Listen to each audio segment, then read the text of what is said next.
Init, nakabuli nila yung umaandar ng 60 ang andar. Kakatukin, mani, Yossi. Okay na bukasan, ano sila? Matyaga. So, ibig sabihin, mali yung sinabi ng lola ko na maging matyaga ka lang at masipag. Aasenso ka sa buhay. Hindi po totoo yun.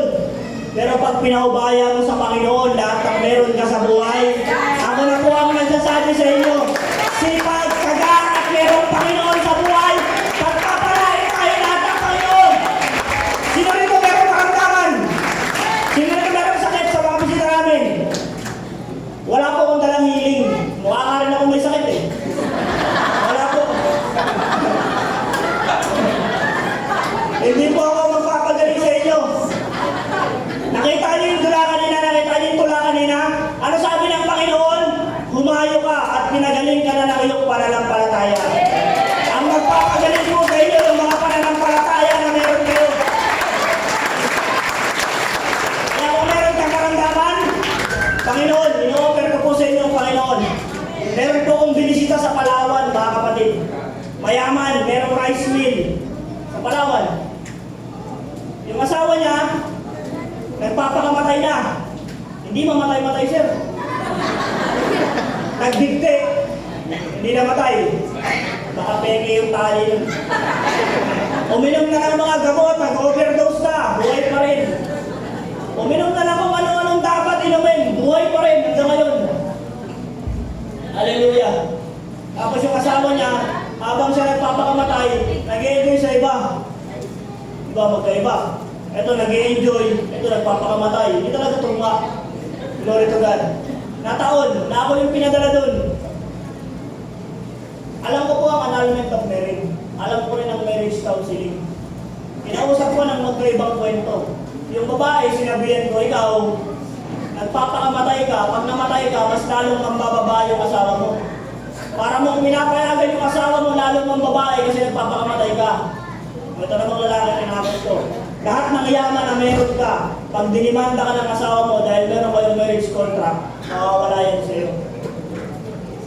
Sabi ko, ano ba gusto niyo? Magdemandahan tayo, magbabati na lang kayong dalawa. Sabi nung magpapakamatay, kaya nga ako nagpapakamatay para magbati kami. Sabi ko, paano ka mga pagpatay ka na? Sabi naman ng isa, nag-iinilibang-libang lang naman ako. Sabi ko, bakit? Naiinip ka ba sa asawa mo? Hindi naglilibang yun, mga kapatid. Hallelujah. May problema talaga yung marriage nila. Glory to God. At Panginoon ang naghadya talaga, mga kapatid. Nang punta ko doon, anniversary din. Pero ang nilagay ng Panginoon, problema ng pamilya. Sa madaling sabi, nagbati sila. Glory to God. At umuwi na ako ng Maynila. Hindi mo na ako tagalog eh. Ganda ron sa Palawag kung tayo. Hindi ako. Kaya tumawag. Sabi sa akin, Pastor! Sabi ko, sino po ito? Pastor, naalala mo ako, ako yung pinagbati mo sa asawa. Sabi niya, po, taga-Palawan. 1 month na po yun ah. Sabi niya, Pastor, alam niyo, na-bless kami nung ginawa mo yun. Nagpapatayo na ako ng pioneering church ko. Para dito. Hallelujah. Pansinin niyo, yung sinira ng panahon, ginawa ng Panginoon, mga kapatid. Hallelujah. Kaya yung marriage kasi kailan, ako na nagsasabi sa inyo, Panginoon ang kulang. Kaya merong mag-asawa hindi magkasundo-sundo, wala silang Panginoon na pinaglilingkuran. Kaya merong nanay at anak na hindi magkasundo-sundo, wala silang Panginoon na ginagbayan, mga kapatid. Hallelujah.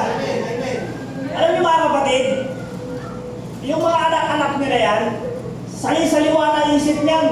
Ganon-ganon na utak ng young people. Wala na pong stable na young people ngayon.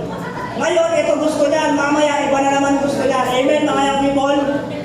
Young people din ako. Alam ko yung kinakalagay niyo ngayon.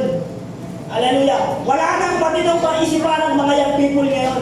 Kung ano makita niyan sa social media, yan ang gusto niyan. Sa dami ng pinapanood niyan, lahat yan gusto niya maging. Pansinin niyo mga vlogger. Isa lang kinakapatay ng mga vlogger ngayon. Alam niyo,